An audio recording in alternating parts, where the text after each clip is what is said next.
Good day, I'm Theodore Henry, and this is your JIS News for Thursday, May 9. Signaling a strategic new direction that is focused on preventative health care, the ministry charged with this oversight has been renamed the Ministry of Health and Wellness.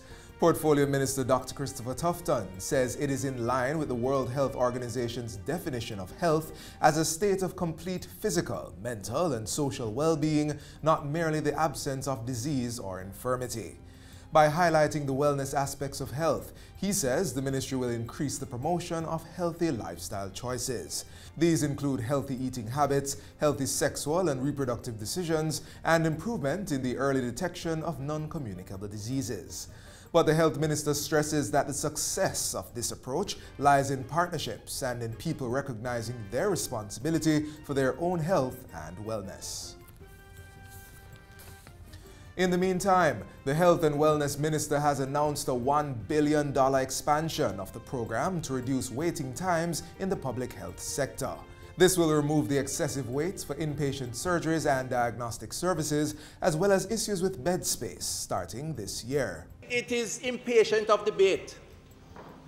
Take a constituent with a hemorrhoid problem, hernia problem.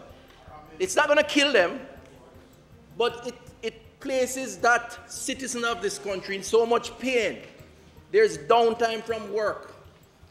Take a mother or a sister or a daughter with fibroids every month, excessive bleeding, missing work time, pain, suffering. Mr. Speaker, we would be an uncaring government if we did not find a way to respond. Dr. Tufton was making his contribution to the sectoral debate in Parliament this Tuesday.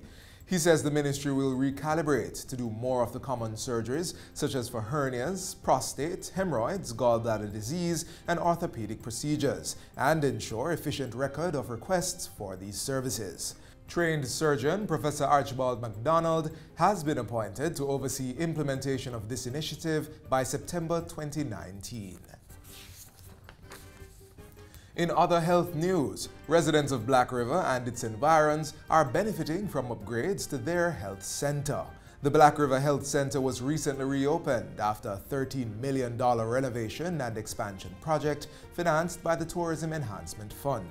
This event marks a milestone for many areas within the Ministry of Health.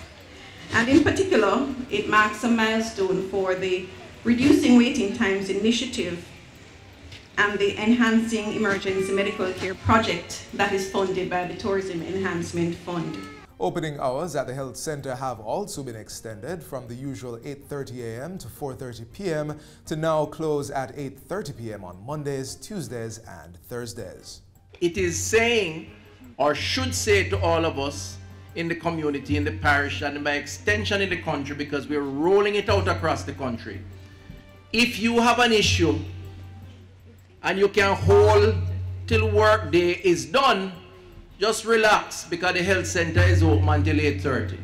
2/3 of the members of Parliament have voted to extend for 90 days the state of public emergency now in effect for the island's most westerly parishes.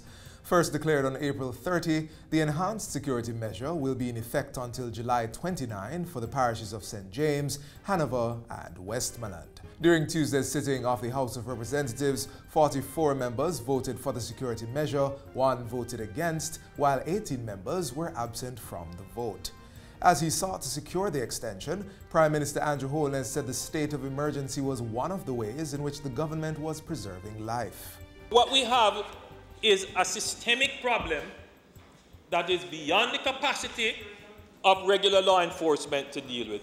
The right to life is being threatened. When you are at 183 per 100,000, the right to life is definitely now being threatened. So this statistic is of 183 is more than what you would compare, for example, with countries that are at war. So we really have a problem that we have to acknowledge. Meanwhile, a manhunt is now on for the gunman who killed 33-year-old Constable Todmar Allen in Rollington Town, St. Andrew, yesterday. National Security Minister Dr. Horace Chang says the ministry will provide the Jamaica Constabulary Force with all the resources needed for the investigation. While expressing condolences to Constable Allen's family, friends and colleagues, Dr. Chang has also called on Jamaicans to come forward with information to bring the perpetrators to justice. And finally, the Global Tourism Resilience and Crisis Management Center is scheduled to open in October. $27 million is being spent to refurbish a complex at the University of the West Indies Mona campus where the center is to be housed. Tourism Minister Edmund Bartlett toured the facility on Tuesday. He says the ministry's first global conference is scheduled for the first week in October, and global board members of the center are expected to be in attendance.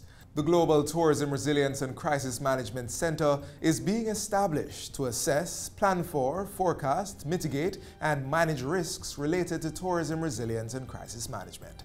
And that's it for JIS News Today. I'm Theodore Henry. Thanks for watching.